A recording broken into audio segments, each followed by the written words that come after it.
మనలో ఎవరికైనా టాటా అనే పేరు వినగానే Tata Steel, Tata Motors, TCS, Tata power ఇలా వందలాది కంపెనీలు గుర్తుకు వస్తాయి. ఇన్ఫాక్ట్ ఈ పేరు తెలియని వాళ్ళు ఉండొచ్చేమో గానీ వీళ్ళ కంపెనీ నుంచి వచ్చే ప్రొడక్ట్స్ వాడకుంటే మన దేశంలో ఎవ్వరు ఉండరు. మనం ఎక్కడికైనా కార్ లో ట్రావెల్ చేయాలి అంటే టాటా మోటార్స్, ఫ్లైట్ లో ట్రావెల్ చేయాలి అంటే ఎయిర్ ఇండియా, అలానే హోటల్లో స్టే చేయాలి అంటే తాజ్ హోటల్, బట్టలు కొనాలి అంటే జూడియో, పిల్లల పెళ్లికి బంగారం కొనాలి అంటే Tanishq, Tata Steel, Tata Tea, Tata Salt, TCS ఇలా ఈ టాటాకు సంబంధించి మన దేశంలో వందలాది కంపెనీలు ఉన్నాయి. ఈ కంపెనీ ఇప్పుడు ఇలా ఉంది అంటే ఇదేదో 2-3 సంవత్సరాల్లో మొదలైంది కాదు. దీనికి ఏకంగా 250 ఏళ్ల చరిత్రే ఉంది.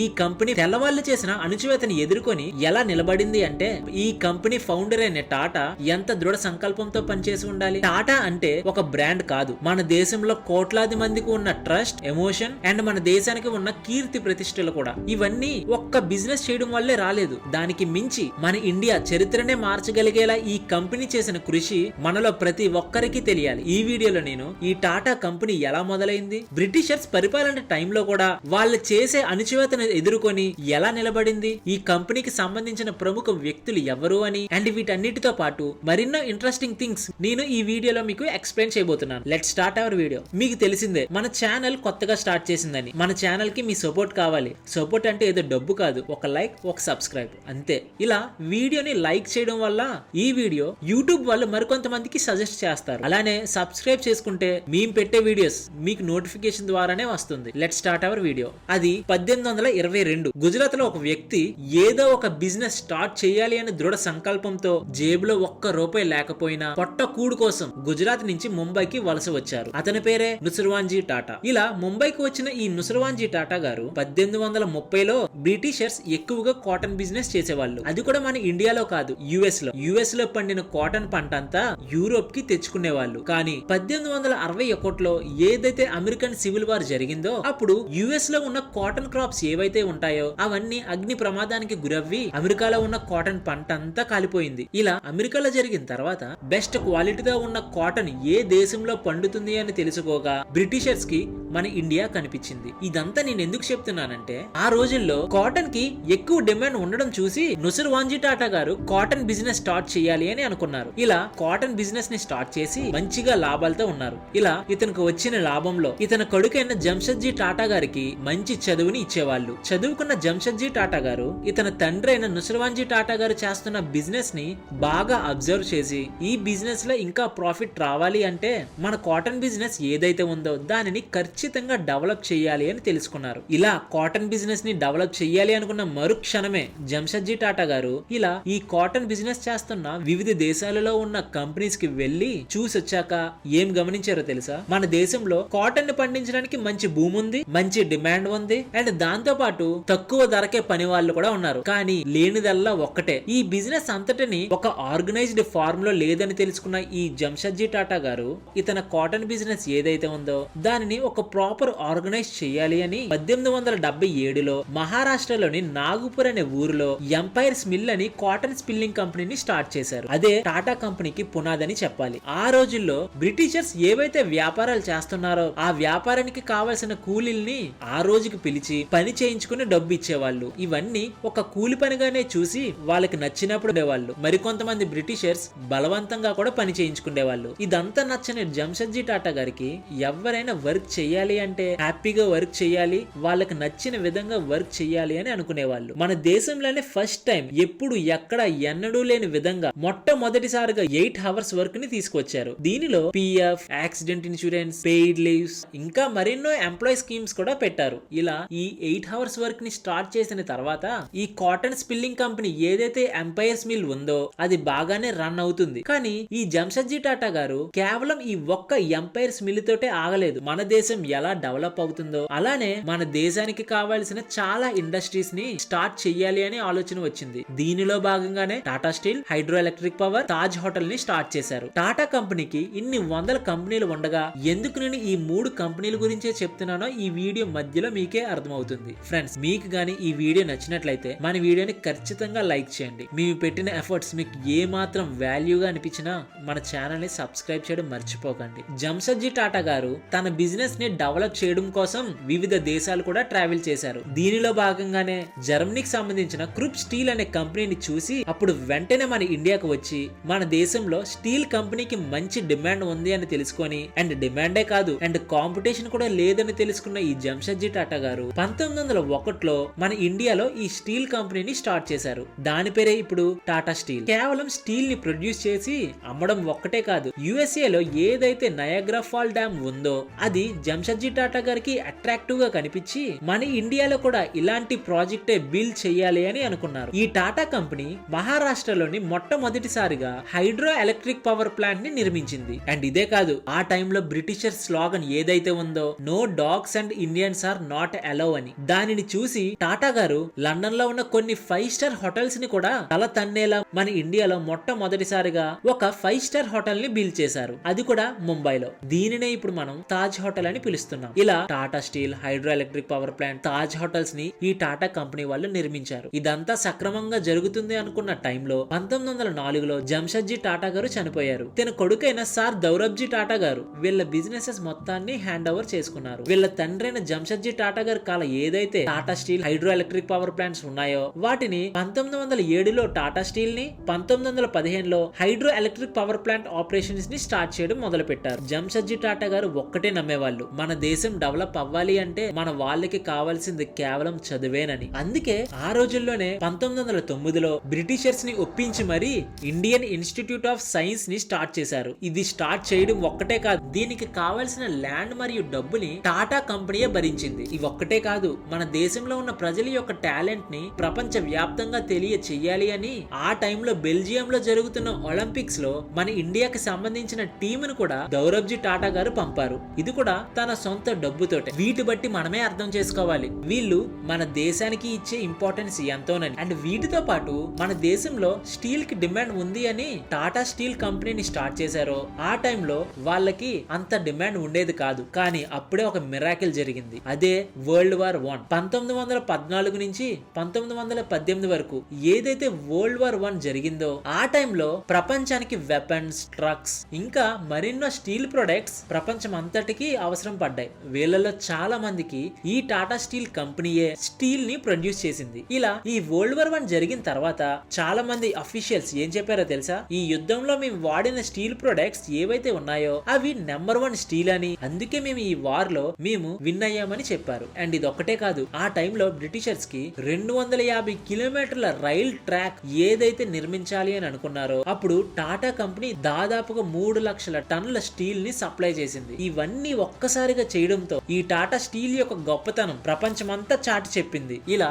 వరల్డ్ వార్ 1 జరిగిన కొన్ని సంవత్సరాల తర్వాత అంటే 1932న దౌరబ్జీ టాటా గారు చనిపోయారు. తర్వాత ఈ కంపెనీని ఎవరు రూల్ చేయాలి అనుకునే టైంలో 1938లో జేఆర్డి టాటా గారిని టాటా కంపెనీకి చైర్మన్ గా ప్రకటించారు. ఈ ఎంటైర్ టాటా కంపెనీకి జంషెడ్జీ టాటా గారికి ఏదైతే ఇంపార్టెన్స్ ఉందో ఇతని తర్వాత ఈ కంపెనీకి జేఆర్డి టాటా గారే అని చెప్పాలి. జేఆర్డి టాటా గారు టాటా కంపెనీకి చైర్మన్ అవ్వకముందే తిను ఫ్రాన్స్ లో ఉండేవాళ్ళు. తినకి సివిల్ ఏవియేషన్ అంటే చాలా ఇష్టం. మనలో చాలా మంది డాక్టర్, ఇంజనీర్ ఎలా అవ్వాలి అని అనుకుంటామో అలానే ఇతను కూడా ఒక పైలట్ అవ్వాలి అని అనుకున్నారు. ఇన్ఫాక్ట్ సివిల్ ఏవియేషన్ లో జేఆర్డి టాటా గారే ఫస్ట్ లైసెన్స్డ్ పర్సన్. సో ఇలా జేఆర్డి టాటా గారు సివిల్ ఏవియేషన్ లో ఉన్న ఇంట్రెస్ట్ తో 1932లోనే ఒక ఎయిర్ లైన్ ని కూడా స్టార్ట్ చేశారు. దాని పేరే టాటా ఎయిర్ లైన్. కానీ దీనిని ఇప్పుడు ఎయిర్ ఇండియాగా పిలుస్తున్నారు. మన దేశానికి స్వతంత్రం రావడంతో మనలో చాలా మందికి మంచే జరిగింది, కానీ టాటా కంపెనీకి కాదని చెప్పాలి. ఎందుకంటే మన దేశానికి స్వతంత్రం వచ్చిన తర్వాత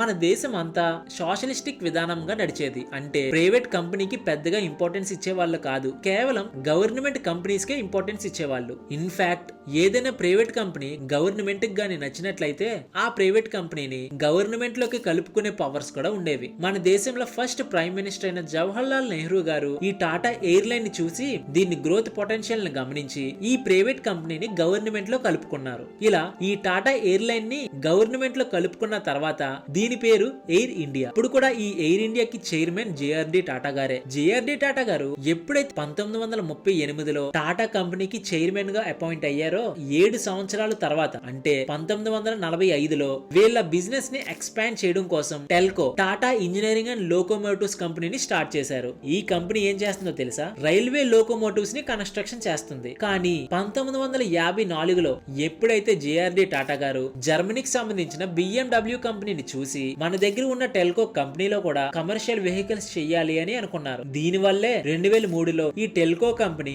టాటా మోటార్స్ గా మారింది. ఇలానే వీళ్ళ బిజినెస్ ని ఎక్స్పాండ్ చేయడం కోసం 1968లో సాఫ్ట్వేర్ రంగంలోకి ఎంటర్ అవ్వారు. ఈ కంపెనీనే ఇప్పుడు మనం టీసీఎస్ అని పిలుస్తున్నాం. ఈ టీసీఎస్ కంపెనీ టాటా కంపెనీకి చాలా ఇంపార్టెంట్ అని చెప్పాలి. మన దేశంలో ఎక్కువ ఎంప్లాయ్మెంట్ ఉన్న ఇండియన్ రైల్వేస్ తర్వాత ఈ టీసీఎస్ కంపెనీయే సెకండ్ మోస్ట్ ఎంప్లాయీస్ కంపెనీగా ఉండేది. ఇప్పటికీ కూడా ఈ కంపెనీకి ఉన్న క్రేజ్ అంతో ఎంతో కాదు. టీసీఎస్ లో జాబ్ అంటే గవర్నమెంట్ జాబ్ అని, గ్యారంటీ జాబ్ అని, మన తప్పు ఏమీ లేకపోతే వీళ్ళు ఎప్పటికీ తీయరని కూడా అంటారు. ఇన్ఫాక్ట్ రీసెంట్ గా చాలా సాఫ్ట్వేర్ కంపెనీస్ ఇప్పుడు ఉన్న రెసిషన్ టైంలో చాలా జాబ్ కట్స్ అనేవి చేస్తున్నాయి. కానీ మీరు ఎప్పుడైనా గమనించారా రెసిషన్ వల్ల ఈ టీసీఎస్ కంపెనీ ఎవరినైనా జాబ్ కట్ చేసింది అని? అదే ఈ టాటా కంపెనీకి ఉన్న గొప్పతనం. ఇలా 1969లో మన ఇండియన్ గవర్నమెంట్ తెచ్చిన ఎంఆర్టీపీ యాక్ట్ ఏదైతే ఉందో, ఎంఆర్టీపీ అంటే monopolies and restrictive trade practice. దీనిలో భాగంగా మన ఇండియాలో ఏదైనా ఇండస్ట్రీస్ లో ఎక్కువ మార్కెట్ షేర్ ఏదైతే ఉంటుందో